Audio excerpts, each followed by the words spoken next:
पाकिस्तान समेत दुनिया के कई ममालिक की तरह भारत भी इस साल इंतखाबात की जानिब आगे बढ़ रहा है, लेकिन ऐसा महसूस हो रहा है कि मोदी सरकार अपने बलबूते पर कुछ नहीं कर सकती और अब गुजरात फसादात के मास्टरमाइंड नरेंद्र मोदी को इंतखाबात में जीत के लिए भी पाकिस्तान मुखालिफ बयानिए की ही जरूरत पेश आ रही है। इंडियंस डेफिनेटली उन्होंने अपना तमाम फ्रंट्स उन्होंने अपने कवर किए हैं, यानी पॉलिटिकल भी, डिप्लोमेटिक भी, इकोनॉमिक भी, मिलिट्री भी, लो इंटेंसिटी कॉन्फ्लिक्ट भी, इंसर्जेंसीज भी, साइकोलॉजिकल ऑपरेशंस भी, इंफॉर्मेशन वॉर भी, उन्होंने हर एक्सेस कवर किया पिछले 1-1.5 साल से।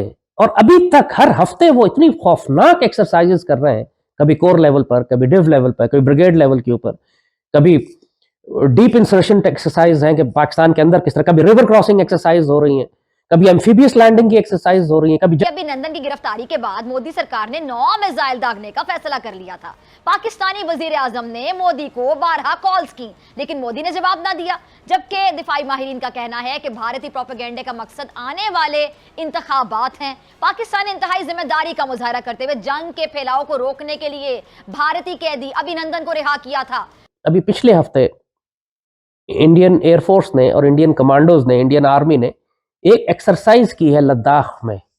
एक C-130 तैयारे के जरिए ये आए हैं और रात के घुप अंधेरे में इन्होंने लद्दाख के एयरपोर्ट के ऊपर एक लैंडिंग की है और उसमें से कमांडोज उतरे हैं और उन्होंने आके एयरपोर्ट को कब्जा किया। ये पूरी एक्सरसाइज की है इन्होंने लद्दाख के एयरपोर्ट के ऊपर। मगर उनको लद्दाख पे एक्सरसाइज करने की क्या जरूरत है कि घुप अंधेरे के अंदर आधी रात को उतरे इस तरह जिस तरह आप किसी दुश्मन मुल्क के एयरपोर्ट पर कब्जा कर रहे हैं। वो एक्सरसाइज उन्होंने लद्दाख के लिए नहीं की थी, स्कर्दू के लिए की थी। और मोदी प्रोपेगेंडे का प्रचार शुरू कर दिया। वो ऑपरेशन स्विफ्ट रिटॉर्ट जो पाक फजाइया की कामयाबी है, जिसकी घन गरज से आज भी भारतीय फजाइया की नींदें उड़ी हुई हैं। वो ऑपरेशन स्विफ्ट रिटॉर्ट जिसमें पाक फजाइया के शाहीनों ने दुनिया को एक बार फिर बताया कि हम अपनी सालमियत पर आंच नहीं आने देंगे। उस ऑपरेशन को अजय बिसारिया मोदी की कामयाबी करार दे रहे हैं। और नरेंद्र मोदी से बात करना चाहते थे और ये बात मुझे याद है बिल्कुल कि उन्होंने ये कहा था on the floor of the house कि उन्होंने कोशिश की है नरेंद्र मोदी से बात करें और मैं अमन की बात करना चाहता हूं। मैं समझता हूं इंतहाई कमज़ोर स्टांस था पाकिस्तान का। इससे ज़्यादा कमज़ोर और इंसल्ट वाला स्टांस कोई नहीं हो सकता पाकिस्तान का। आपके पास फौज भी हो, आपके पास न्यूक्लियर वेपन्स भी हो, आपके पास मिसाइल प्रोग्राम भी हो, आपके पीछे कौम भी खड़ी हो और सियासतदान लेटे हों। दोस्तों, आप सबको बालाकोट तो याद होगा। बालाकोट एयर स्ट्राइक हो या फिर दूसरे दिन सुबह जब पाकिस्तान ने भारत के ऊपर हमला करने आया था, हमारा अभिनंदन जी MiG-21 के जरिए F-16 को मार गिराना हो, ये सारे बातों को तो पाकिस्तान ने कभी माना नहीं। लेकिन 4 साल बाद उस टाइम में पाकिस्तान में जो राजदूत थे उन्होंने एक किताब लिखा है और उनके किताब में एक्सपोज किया है सारे पाकिस्तान की झूठ को। अब वो किताब आने के बाद पाकिस्तान में फिर से रोना धोना शुरू हो गया है। कैसे भारत ने तकरीबन 9 मिसाइल पाकिस्तान की तरफ रखा था। अगर उस रात अभिनंदन जी को वो ना छोड़ते तो वो सारे मिसाइल पाकिस्तान के ऊपर जाकर गिरने वाला था। और इसी डर से पाकिस्तान ने अभिनंदन जी को तुरंत छोड़ दिया। पाकिस्तान में लोग गुस्से में हैं, क्यों अभिनंदन जी को इतना जल्द तब पाकिस्तान की सरकार ने छोड़ दिया था। इस बात को लेकर उनका रोना धोना अब भी चल रहा है। आप ये वीडियो को आखिर तक एंजॉय करिए। मैं मिलूंगा आप सबसे वीडियो के आखिर में। और आप सबसे रिक्वेस्ट है, ये वीडियो को ज़्यादा से ज़्यादा लाइक शेयर करना बिल्कुल मत भूलिए। ये जो एटम बम है ये बच्चों के चलाने के लिए नहीं है, ये इंडिया के लिए तैयार किया है। अच्छा, हाँ जी, तो उनके पास भी तो है ना, तो इसीलिए तो तैयार किया ना, इसीलिए तो तैयार किया ना। ये जो एटम बम है ना, ये उनके लिए बनाया है। लेकिन इंडिया के कहते हैं कि हमारी पाकिस्तान से कोई लड़ाई नहीं। भाई ये बड़ा छोटा मुल्क है, अगर हमने लड़ाई करेंगे भी तो चाइना से करेंगे, पाकिस्तान और हमारा कोई मुकाबला नहीं है। मैं इंडिया वाले जो कमजोर समझ रहे हैं, अच्छा, ये इनकी गलत फहमी है। क्या बात है? वो कैसे कि हमारी, उनको शायद इस चीज़ का पता नहीं है कि हमारी जो है एटमी ताकत वो सबसे पावरफुल है। क्या बात है? अच्छा, फिर ठीक है, अगर हमारी गवर्नमेंट चाहे या हमारे हुक्मरान चाहते हैं तो वो एक मिनट में कुछ भी कर सकते हैं।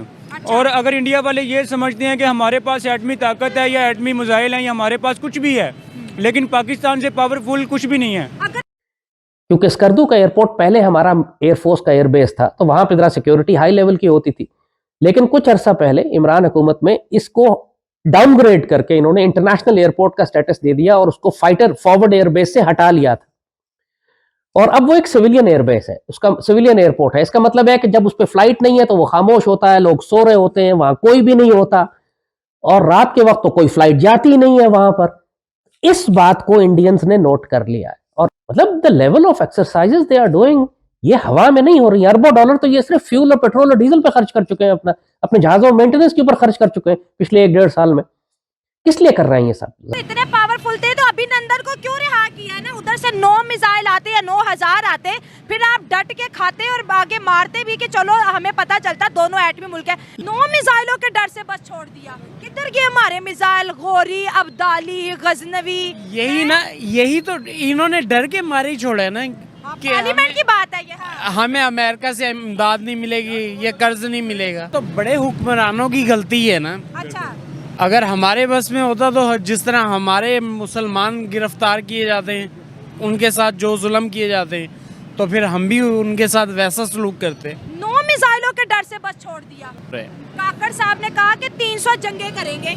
काकड़ साहब ने अगर 300 जंगों का ऐलान किया तो हमारी हुक्मरान को चाहिए कि ये जो उन्होंने इस चीज़ को लेकर वो बहुत एक्साइटेड होते हैं कि यार अगर हम इनके साथ कोई बड़ा हंगामा करेंगे, उनको इस चीज़ का डर होता है कि यार हमारी गरीब आवाम जो है ना वो दरबदर हो जानी है। दरबदर तो हुई पड़ी है। अच्छा, लेकिन वो अगर इस चीज़ को लेकर सोचेंगे तो कुछ भी हो सकता है। अच्छा। लेकिन बात ये है कि सोच कोई भी नहीं रहा। बस मेरा यही कहना है। सोच, वो जो बातें हम कहते हैं हम एटमी पावर है ये वो तो फिर बातें हुई वो ना। तो बातें ही बिल्कुल फिर वो तो मजाक ही बन गया ना। वो बातें हैं, बातें तो आप जितनी मर्जी कर सकते हैं। हाँ। जैसे कि मैं कहूँगा जी मैं ये तो मैं वो मैं ऐसे कर दूंगा, मैं ऐसे कर दूंगा, ऐसा नहीं। और जब टाइम आया और आप भागे हो। बस जब टाइम आता है, जब टाइम आता है, जब जो है कोई भी जो है ना साथ नहीं खड़ा होता, उन्होंने सिर्फ अपने सर से वजन उतार देना होता है ये बात करके कि हमारे जो दुनिया में जितने भी ये मुसलमान हैं या जो हमें देख रहा है, जो हमें सुन रहा है, उनको सिर्फ ये दिखावट है एक। अगर वो चाहते हैं या वो करना चाहते हैं तो कुछ भी कर सकते हैं। चलिए, आप क्या देखिए, पाकिस्तान के पब्लिक हो या फिर पाकिस्तान के एक तरीके से आप कह सकते हो मीडिया में भी कुछ लोग हो, उनके माइंड में ये है कि पाकिस्तान के पास न्यूक्लियर बॉम्ब है तो वो न्यूक्लियर बॉम्ब के जरिए पूरी दुनिया में एक जो चाहे वो कर सकता है। अब रिसेंट टाइम में कुछ पाकिस्तान के पॉलिटिशियन या फिर मौलवी ये बोल रहे थे मीडिया में कि पाकिस्तान अपना न्यूक्लियर बॉम्ब का धमकी देकर दुनिया से भीख मांगे या फिर जो लोन है वो बोले कि मैं नहीं दूंगा, अगर कोई मुझे लोन मांगेगा तो मैं उसके ऊपर न्यूक्लियर बॉम्ब डाल दूंगा। मतलब इस तरीके का मेंटालिटी है। अब वो लोग बोल रहे हैं कि हम अभिनंदन जी को क्यों इतना जल्दी छोड़ दिए, अगर पाकिस्तान के पास न्यूक्लियर बॉम्ब है तो फिर वो उस दिन भारत के ऊपर चला जाता, या फिर हमारे पास न्यूक्लियर बॉम्ब है, मतलब मैं पाकिस्तानी पॉइंट ऑफ व्यू से बोल रहा हूँ, पाकिस्तान के पास जो न्यूक्लियर बॉम्ब है वो भारत या फिर बाकी दुनिया से जितने भी न्यूक्लियर बॉम्ब है उन सबसे ताकतवर है। मतलब पाकिस्तान अगर कोई न्यूक्लियर बॉम्ब भारत के ऊपर गिराएगा तो वो बॉम्ब भारत में तबाही मचा लेगा, लेकिन भारत के पास जो न्यूक्लियर बॉम्ब है वो पाकिस्तान का कुछ नहीं कर पाएगा। ये एक तरीके से आप कह सकते हो एवरेज पाकिस्तानी मेंटालिटी का यही दिमाग है कि हमारे पास न्यूक्लियर बॉम्ब है। इनको लगता है कि अगर न्यूक्लियर बॉम्ब उनके पास है तो उनका सारा प्रॉब्लम वो न्यूक्लियर बॉम्ब ही सॉल्व कर लेगा। लेकिन अगर आप सही में देखोगे, न्यूक्लियर बॉम्ब होते हुए एक तरीके से कह सकते हो एक डॉलर के लिए ये तरस रहे हैं और उनका इकोनॉमी का हालात क्या है आप सब अपने आंखों से देख सकते हो। और दुनिया में अब जितने देशों के पास एक तरीके से आप कह सकते हो न्यूक्लियर बॉम्ब है, सबसे गरीब नॉर्थ कोरिया और पाकिस्तान ही है। नॉर्थ कोरिया तो पाकिस्तान से भी अच्छा हालात होगा जिस हिसाब से पाकिस्तान की इकोनॉमी है और पाकिस्तान के आर्मी वाले पाकिस्तान को लूट रहे हैं, फिर भी ये लोगों का दिमाग ठीक से काम नहीं कर रहा है। अभी भी ये चाहते हैं कि नहीं, हम हमारे न्यूक्लियर बॉम्ब है, हमारे पास मिसाइल है, हम भारत को एक दिन में हरा देंगे, भारत में तो काफिर रहते हैं, हम मुसलमान हैं, हमारा ईमान बहुत ज़्यादा ताकतवर है वगैरह वगैरह। ये सारा बातें एक तरीके से आप कह सकते हो कहने के लिए है। रियलिटी में ऐसा कुछ भी नहीं होता है। रियलिटी में जब जंग में आमना सामना होता है 4 बार तो पाकिस्तान मुंह की खाई है, अब अगर 1-2 बार ट्राई करना चाहता है तो वो कोशिश कर सकता है और वो उसके साथ भारत के साथ आखिर जंग होगा। इसके बाद पाकिस्तान नाम का कोई देश ही इस दुनिया में नहीं रहेगा। दोस्तों, आज के टॉपिक में बस इतना ही। आपको ये वीडियो कैसा लगा नीचे कमेंट बॉक्स में कमेंट करके बताइए और ये वीडियो को ज़्यादा से ज़्यादा लाइक शेयर करना बिल्कुल मत भूलिए। दोस्तों, रुकता हूँ, बहुत जल्द और एक न्यू टॉपिक के साथ मिलूंगा। नमस्कार, जय हिंद।